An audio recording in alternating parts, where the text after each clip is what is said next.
자, 이어서 2교시 프로그램에 대해서 프로그램의 기반 수립, 이론 확인의 과정에 대해서 이어서 공부해 보도록 하겠습니다. 자, 아까 이제 프로그램 성과와 인과관계에 대해서 연구가설과의 인과관계, 그 다음에 프로그램 성과의 인과관계에 대해서 함께 공부해 보았습니다. 자, 저희가 한번 다시 되짚어 볼까요? 이어서도 계속 나오는 부분이기 때문에 여러분들이 좀 개념을 확실하게 좀 잡고 가시는 게 좋을 것 같아요. 첫 번째가 타당도, 타당성. 그 다음에 두 번째가 신뢰성. 타당도 또는 타당성은 프로그램의 목적에, 즉 우리가 관심을 가지고 있는 프로그램들을 구성을 할 때 그 관심을 가지고 있는 사회 문제나 클라이언트의 문제에 대해서, 사회 문제에 대해서 정확히 그 문제를 해결하기 위한 프로그램이냐 하는 것이 타당도 또는 타당성. 그 다음에 두 번째 신뢰도는 그 프로그램들을 지속적으로 반복해서 활용을 해도 동일한 결과를 얻을 수 있느냐 하는 거죠. 그래서 즉 타당도와 신뢰도가 높은 프로그램들 또는 그 프로그램 활동들로 구성되는 것들이 프로그램을 구성하는 가장 좋은 방법이다 라고 하는 것, 그리고 그러한 프로그램들을 구성하기 위한 방법이 바로 프로그램에 대한 어떤 이론적인 어떤 기반들을 좀 가지고 있어야 된다. 그리고 그러한 이론적인 기반 위에서 프로그램들의 활동들을 좀 구성하기 위한 어떤 그런 노력들을 좀 많이 해야 된다라고 하는 과정들을 설명을 했고요. 그러한 과정들에 대해서 이제 독립변수와 종속변수에 대한 관계, 그 다음에 그 사이에서의 가설이 어떤 역할들을 하는지, 그리고 이런 것들을 프로그램의 과정으로 설명을 했을 때 프로그램을 실천함으로써 얻게 되는 이 성과의 인과관계가 어떻게 되는지, 그 다음에 그 사이에서의 어떤 가설들을 세워서 진행을 할 건지, 즉 이 가설이 바로 프로그램의 목적과 그 다음에 문제를 바라보는 어떤 시각의 올바른 인식들을 가지고 있어요. 왜 이런 프로그램이 필요한지, 또 왜 이런 프로그램 구성 활동들이 들어가야 되는지에 대한 어떤 고민이 있어야만 바로 이러한 올바른 가설들을 만들고 이런 가설들을 충족시키기 위한 어떤 프로그램들, 또 이런 프로그램을 통해서 가설을 만족하고 올바른 우리가 바라고자 하는 성과를 이루기 위한 것, 바로 이것이 타당도에 관한 문제인 거죠. 그래서 타당성이 높은 어떤 프로그램들을 만들어야 된다라고 하는 것들, 즉 타당도가 높은 활동들로 프로그램들을 구성해야 된다라는 것이 왜 필요한지에 대한 공부를 지난 시간에 함께 해봤습니다.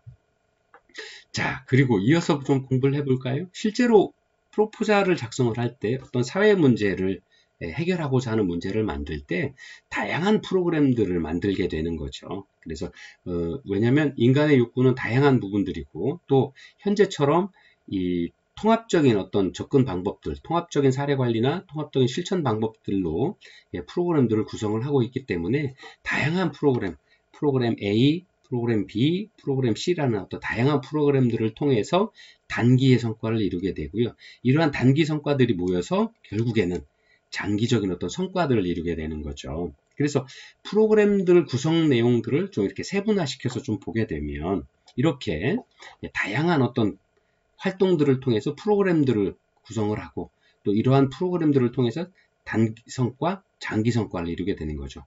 자, 우리가 거꾸로 공부했던 것들을 한번 되짚어 보시면 목적을 만들게 되죠.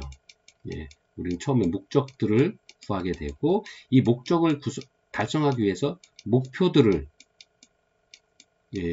구성한다라고 공부를 한 것들을 기억이 하실 겁니다. 또 이 목표를 달성하기 위한 하위 목표들, 하위 목표 하나, 둘, 셋, 뭐 이렇게 구성을 해서 이런 하위 목표 활동들을 통해서 작은 목표들, 하위 목표를 이루고, 이 하위 목표들이 모여서 목표를 이루게 되고, 이 목표들이 모여서 목적을 이루게 되는 거죠. 이런 한목적적인 활동들을 통해서 기관의 비전이나 기관의 존재 이유들을, 존재의 타당성들을 찾아가게 되는 어떤 일련의 과정들을 이 전 시간에 공부를 했는데요.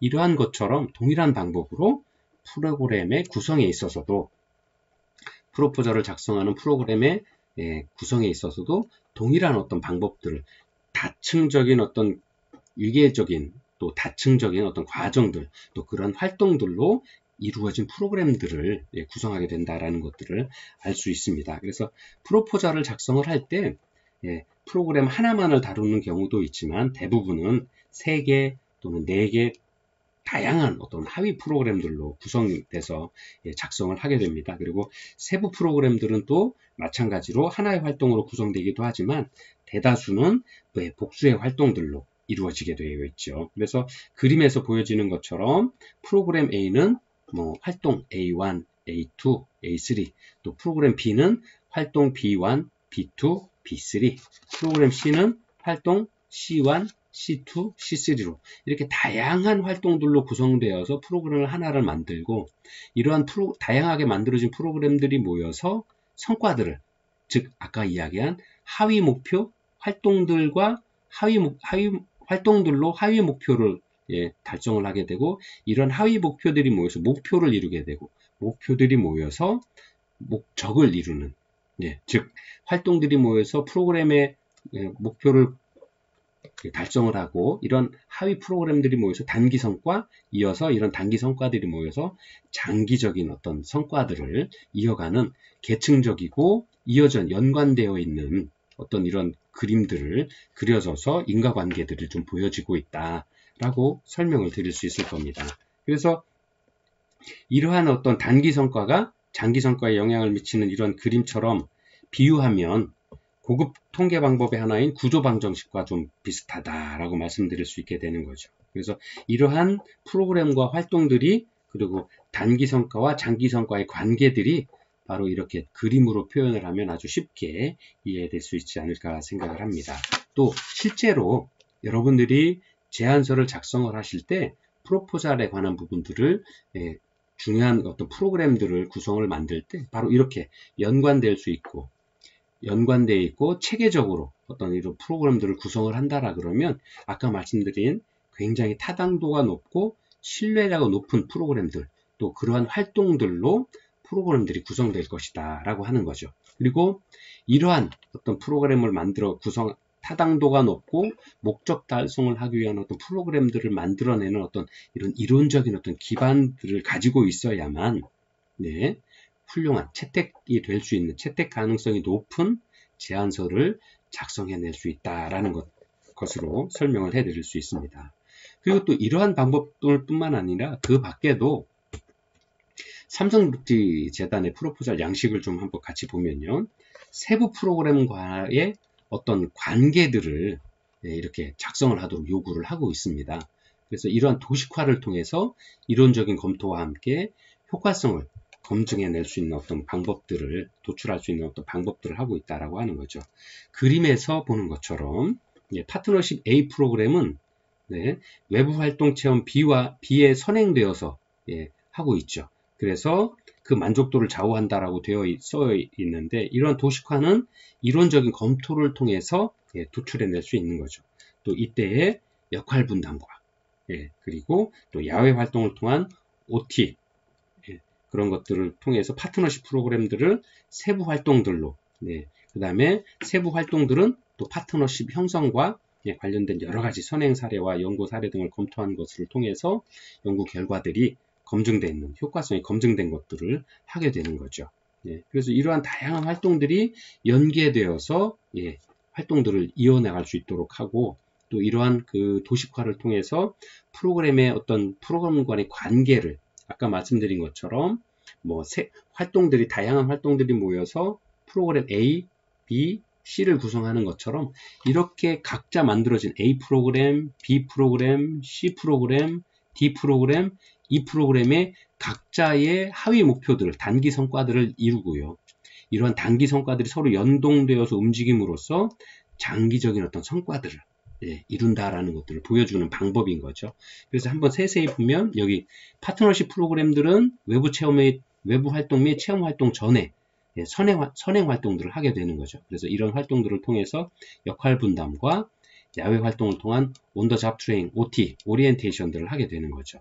그래서 이 A 프로그램은 B 프로그램에 선행되고 또 이러한 선행된 프로그램이 B 활동의 만족도를 좌우하는 어떤 이런 연관성을 가지고 있다라는 것들을 이렇게 도식화해서 설명을 하는 거죠. 그리고 외부 활동에서는 이제 문화체험이나 이런 다양한 어떤 활동들, 내부 실제 활동들을 다양한 활동들을 하게 되는 거고요. 활동들로 구성되어 있고요. 이 다양한 활동들로 구성되어 있는 활동들은 또 C와 전문교육 프로그램과 연차적으로 순차적으로 진행되고 있다 하는 것들을 보여주는 거죠. 그 다음에 이러한 전문교육 활동은 또 이러한 연결되어 있는 D 프로그램, 시나리오 제작이나 자문, 영화 촬영에 관한 프로그램들이 연결되어 있어서 또 이러한 그 후속 프로그램과의 연관성과 함께 어떤 만족도를 좌우하는 그런 영향들을 미치고 있다는 것들을 이렇게 도식화돼서 보여줄 수 있는 거죠. 또 D 프로그램은 E 프로그램, 영화 및 배포회, 홍보회라 하는 어떤 설계 프로그램에 선행되어서 D의 어떤 내용에 따라서 그 다음 후속되어지는 이어지는 활동들에 대한 만족도를 좌우하는 어떤 영향들을 보여주고 있는 거죠. 또 이러한 영향들이 또 다시 A라는 프로그램과 함께 연결되어서 전체적인 어떤 프로그램들의 단기 성과들의 프로그램들, 각 A, B, C, D, E 프로그램의 단기적인 어떤 성과들을 이루고 이 단기적인 성과들이 서로 연결되어서 만족도에 영향을 미침으로써 성공적인 어떤 단기 프로그램들의 성공적인 어떤 실행이 장기적인 어떤 성과, 장기 목표의 어떤 성과들을 잘 연결될 수 있도록 체계적으로, 연계적으로, 단계적으로 이어져 있는 어떤 프로그램들로 연결되어 있다는 것들을 이렇게 도식으로 보여줄 수 있게 되는 거죠. 또 물론 이 과정에서 꼭 이렇게만이 아니라 프로그램 상호 간에도 연결되어서 영향을 미칠 수 있도록 하는 것들을 이렇게 보여줄 수 있게 되는 겁니다. 그래서 이런 단계에서는 이론이라고 하는 것은 학술적인 그 어떤 서적을 통해서만 아니면 그냥 학교에서만 이론적으로만 배우는 것이 아니라 우선적으로는 최신의 연구들은 어땠는지 또 다른 어떤 그 제안서들은 어떤 특성들을 갖고 있는지 또 어떻게 표현하고 있는지 이런 것들을 좀 충분히 공부하고 사례들을 연구하고 검토함으로써 그러한 어떤 프로그램들 간의 활동들 간의 연계성들을 좀 파악하고 이러한 것들을 바탕으로 해서 프로그램들 간의 관계 또는 프로그램 내용들 간의 관계 또 프로그램을 구성하고 있는 그 세부 활동들 간의 관계들을 좀 이렇게 연결시켜 나가는 노력들이 또 체계화시키고 구조화시켜 나가는 어떤 것들이 좀 노력들이 좀 필요하다. 또 그러한 것들을 이러한 사례들에서 좀 보여질 수 있습니다. 그래서 이러한 것들을 좀 미리 좀 이론적인 어떤 기반들을 가지고 그 기반 위에서 이러한 활동들을 연계시켜 나가는 것들이 좀 필요하다라고 하는 것들입니다. 그래서 이 외에도 뭐 기존의 국내 성공 사례나 외국의 선진 사례들 같은 것들을 좀 검토해서 한다라 그러면 아주 훌륭한 활동들로 이루어질 수 있고요. 이러한 활동들로 이루어지는 어떤 프로그램들이 바로 그 훌륭한 목적들, 성과들을 낼 수 있게 되죠. 또 이러한 것들을 이론적으로 이렇게 보여줌으로써 평가자들에게 좋은 점수로 또 좋은 활동으로 기억될 수 있고요. 또 그렇게 된다라 그러면 이렇게 기반으로 이러한 프로그램들로 연결되어 있는 제안서들은 채택될 확률이 굉장히 높아질 수 있게 되는 거죠. 그렇게 실제로는 다 연결되어 있고 체계적으로 도식화되어서 설명해낼 수 있다라는 것이 바로 이러한 큰 이론적인 기반에서의 프로그램들을 작성하는 것이 가지고 있는 큰 성과 또는 큰 특징이다. 또 효과적인 프로그램을 만들어가는 방법이다 라고 하는 거죠. 그래서 거꾸로 그러한 것들을 하기 위해서는 이러한 이론을 좀 정확히 이해하고 그 이론의 기반 위에서 프로그램들을 좀 구성하는 것들, 활동들을 좀 연결해 나가는 것들이 꼭 필요한 방법이다 라고 설명드릴 수 있습니다. 자, 두 번째가 이제 프로그램 내용 설계의 방법입니다. 프로그램 내용 설계의 방법인데요. 프로그램 내용을 설계한다라고 하는 것이 바로 아까 말씀드린 우리가 흔히 이야기하는 프로그램에서 가장 중요한 활동들, 즉 콘텐츠들을 결정한다라고 말씀을 드릴 수 있을 겁니다. 그래서 세부 사업 내용을 구상을 할 때, 즉 세부 사업 내용을 구상한다라고 하는 것은 프로그램의 큰 목적들을 달성하기 위한 하위 목적들을 만들게 되고요. 이 하위 목적들을 달성하기 위한 세부 활동들, 다양한 세부 활동들을 연결을 하게 되는 거죠. 이렇게. 그래서 이러한 다양한 세부 활동들로 구성이 되고, 이러한 세부 활동들을 구성을 할 때 검토했던 다양한 대안들이 있을 수 있는 거죠. 이런 다양한 대안들을 만들어서 그 중에 채택된 게 이렇게 이런 활동들로 구성이 되는 거니까요. 네, 바로 이러한 다양한 대안들 중에서 선택된 프로그램들의 선정 사유, 선택 기준들을 좀 정확히 설명할 수 있어야 된다라고 하는 거죠. 또 이러한 선정 사유나 선택 기준을 좀 정확히 가지고 있어야만 아까 말씀드린 대로 효과적인 프로그램들로 연결될 수 있는 거죠. 그리고 당초에 성과를 이루기 위한 활동들에 대한 목적이나 목적 방향성들을 잃지 않을 수 있겠다라는 것들입니다. 그래서 어떤 이런 활동들이 다양하게 연계되어 있다라는 것들을 좀 잊지 않아야 되겠다 하는 것들이죠. 그래서 이러한 대안 선택들, 다양한 브레인스토밍을 통하든 아니면 뭐 제안 설명을 하든 어떤 다양한 어떤 선택의 길을 놓고 결정을 하고자 할 때 대안 선택을 할 수 있어야 되는 거죠. 그래서 이런 대안 선택을 가지고 채택을 하게 되는 건데 이런 대안 선택의 기준은 크게 두 가지 정도가 될 수 있겠다 하는 거죠. 하나는 타당성에 관한 부분들이고요. 또 하나는 실제로 실행 가능할 것인가, 실천 가능할 것인가 하는 거죠. 그래서 이 두 가지가 바로 우리가 프로그램의 활동들을 선택하는 기준이 될 수 있겠다라고 하는 거죠. 그래서 이러한 사회 문제의 해결에 직접적이고 상당한 영향을 미치는 요인들만을 골라서 프로그램 활동으로 엮을 수 있어야 되겠지만 현실적으로는 그게 어렵기 때문에 이러한 대안들을 선택하는 방법으로 정확한 어떤 기준들을 가지고 있어야 되겠다 하는 거죠. 그래서 삼성복지재단이나 다른 어떤 재단들의 어떤 그 대안 선택 양식들을 좀 보면 이렇게 프로그램들을 다양하게 고를 수 있도록 하고 프로그램 종류를 설명하도록 하고 그 다음에 그런 프로그램들을 어떻게 구현해 나갈 것인가 그 다음에 이 프로그램들을 왜 선정하게 되었는지 즉 대안으로서 선정하게 되는 어떤 그 타 대안과의 비교 검토 결과들을 좀 이렇게 양식으로 기록을 해서 제출하도록 하고 있습니다. 그래서 이러한 대안 선택의 기준을 좀 구체적으로 좀 가지고 있어야 되고 이러한 선정 사유를 설정을 할 때 왜 기준이 뭐냐면 타당성과 실행 가능성이 그 대안 선택의 기준이 될 수 있겠다라는 것들을 설명을 할 수 있습니다. 그래서 이러한 그 세부 사업 내용을 선정을 할 때 그 다양한 대안들이 어떤 것들이 있었고 그러한 다양한 대안들 중에서 왜 이 프로그램들을 선정을 했는지 이런 것들을 좀 상세하게 설명할 수 있는 어떤 기준들을 좀 가지고 있어야 된다라고 하는 거죠. 그래서 대안 선택의 기준이다라고 하는 말들은 바로 선정 사유다라고 왜 선정하게 되었는지 대안 선택의 기준이 바로 선정 사유다라고 설명을 할 수 있게 되는 거죠. 그래서 이런 양식들을 작성을 해서 보여지게 하고 있는 겁니다. 자, 그러면 한번 이제 대안 선택 방법, 선정 사유에 대한 어떤 기준, 첫 번째 타당성, 아까 그 다음에 실천 가능성, 실현 가능성이라고 했는데요. 자, 그 타당성에 대해서 한번 공부해 보도록 하겠습니다. 그래서 아까 전 시간에도 타당도가 필요하다라고 그래서 조사론에서 공부했던 것들을 한번 되새겨서 기억을 좀 떠올려 주십시오 하고 간단하게 설명을 드렸던 게 바로 이러한 선정 사유에서 가장 중요한 요인으로, 기준으로 타당도에 대한 부분들, 즉 타당성에 대한 부분에 대한 요구들이 많이 있기 때문에 그렇습니다. 자, 그래서 한번 타당성이라고 하는 것이 뭐냐면 이러한 선택된 대안이 주어진 목표와 관계, 즉 원인과 결과 관계가 있다라는 것. 지금 아까 타켓 표지에서 말씀드렸던 것처럼 목적의 0점에 바라고자 하는 0점에 가장 높은 점수를 얻는 거죠. 이 정확히 뚫을 수 있는 타켓을 쏘는 이유는 그 중심을 쏘기 위한 거잖아요.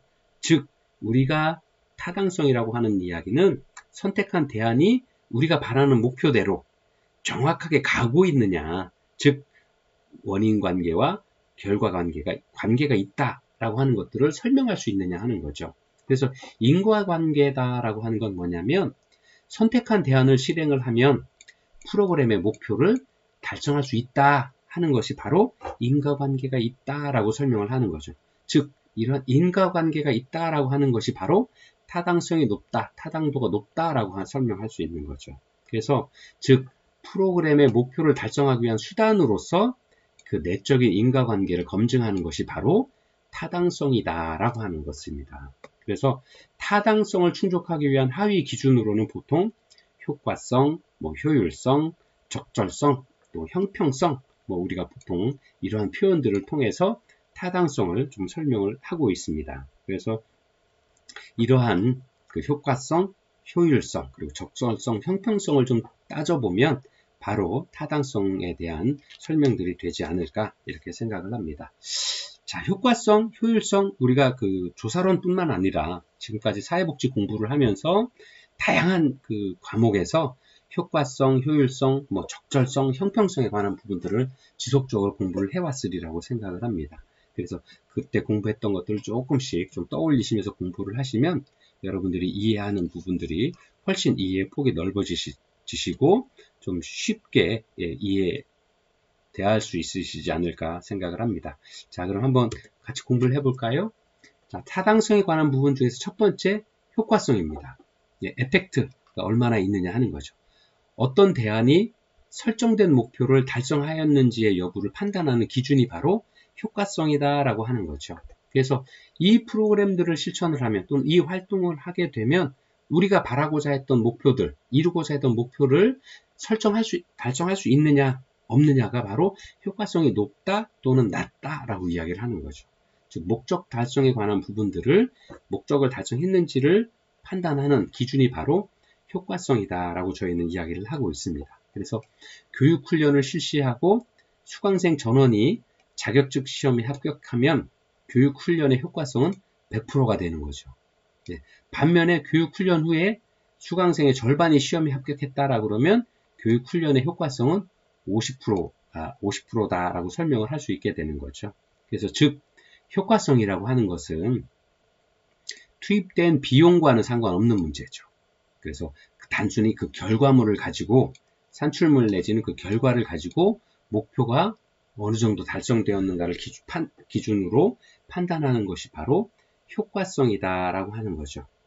그래서 지금 잠깐 보였던 것처럼 이 교육훈련을 실시하는 것은 교육훈련생들이 자격증을 따기 위한 것인데 자격증 시험을 몇 프로 합격했느냐, 그래서 최종 결과가 어떻게 나왔느냐를 가지고 목표를 달성했느냐 못했느냐를 따져보는 거죠. 그런 것들이 바로 효과성에 대한 검증이다라고 기준을 이야기를 하고 있습니다.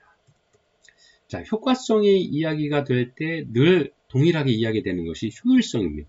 efficiency라고 하는 효율성의 문제. 효과도 높고 효율도 높으면 정말 좋은 거죠. 타당성이 굉장히 높다라고 설명을 할 수 있죠. 그러나 우리가 지금까지 공부해 왔던 것과 또 현장에서 많이 경험해 보셨던 것처럼 효과성도 높고 효율성도 높도록 우리가 프로그램들을 기획하고 계획을 하지만 실제 현장에서 보면 효과성도 높고 효율성이 높은 프로그램들은 지극히 좀 어렵다, 아니면 만나기 어렵다, 그렇게 드물다라고 하는 거죠. 그래서 대개의 경우 현장에서는 효과성을 따질 거냐 효율성을 따질 거냐에 대한 부분에 있어서 선택의 기로에 서는 경우들이 좀 많이 있죠. 그렇지만 이러한 두 가지 효과성과 효율성에 관한 문제는 늘 따라다니는 문제고, 이 두 가지 문제들은 다 프로그램 목적에 맞느냐에 대한 타당성을 다룰 때 늘 다뤄지는 어떤 판단 기준이다라고 설명드릴 수 있습니다. 그래서 효율성이다라고 하는 것은 어떤 대안이 주어진 목표를 달성하는 데 있어서 투입된 시간 또는 자원, 즉 이제 기준으로 수량으로 환산할 수 있는 거죠. 돈으로 환산하거나 수량으로 바꿀 수 있는 거죠.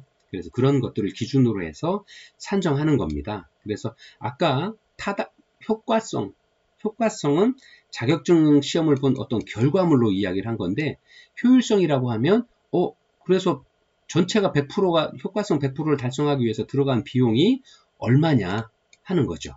그래서 예를 들어서 자격증 100%를 달성하는 데 있어서 프로그램 A에서는 그 비용이 예를 들어 1,000원이 들어갔다, 아니면 시간이 1,000시간이 들어갔다, 그래서 자격증 100%를 달성했다라고 하면 B라는 프로그램들은 1,000원이 아닌 500원으로 했다, 그래서 100%의 효과를 자격증 합격률을 이루었다, 아니면 그 공부하는 시간이 1,000시간이 아니라 500시간이 들었다 라고 하면 어느 것이 효율성이 높냐라고 하는 거죠. A와 B라고 하는 프로그램이 어느 것이 효율성이 높으냐라고 하는 걸 따져 물었을 때 A라는 프로그램보다는 B라는 프로그램이 2배의 효율성을 가졌다라고 설명을 할 수 있는 거죠. 그래서 효율성이라고 하는 것은 투입과 산출의 비율에 의해서 계산하는 것이 일반적이다라고 하는 거죠. 예를 들어 보면 아까 잠깐 말씀드렸던 것처럼 A와 B 두 개의 교육 훈련이 있는데 교육 훈련의 내용은 동일하고 단지 시간이 각각 10시간, 5시간 또는 비용이 뭐 10원 또는 어떤 건 5원 들었다라고 하면 A와 B 교육훈련 모두에서 자격시험 합격자를 10명씩 똑같이 배출하였다라 그러면 시간이 절반이 적게 투입된 B의 효율성이 2배, B의 프로그램 2배 효율성이 높다라고 하는 거죠. 예. 한편 교육훈련의 내용과 합격생이 동일한데 A의 강사료가 B의 강사료보다 적다라 그러면 적은 투입으로 동일한 산출을 얻었으므로 A의 교육훈련의 효율성이 더 높다라고 하는 거죠. 그래서 시간으로 따지든 뭐 돈으로 따지든 어쨌든 이러한 어떤 수량화시켜서 따져보는 것, 이게 효율성을 계산하는 기준이 될 수 있다라고 설명을 드릴 수 있습니다. 자, 아까 세 번째 말씀드렸던 적절성에 관한 부분들인데요. 타당성에 대한 판단 기준으로 세 번째가 적절성입니다. 그 수준이 지나치게 높거나 낮지 않고 적정한 수준인지의 여부를 좀 의미하는 것이 바로 적절성이다 하는 거죠.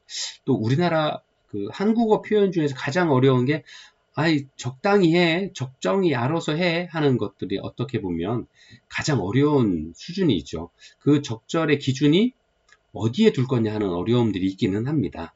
예, 그렇지만 실제로 이전 단계에서 결정한 프로그램들이 대상자들에 대한 지식, 태도, 기능, 정석, 상황 등을 고려해서 그들이 바라는 클라이언트들의 수준에 적정한 어떤 프로그램이냐 하는 것을 이야기합니다.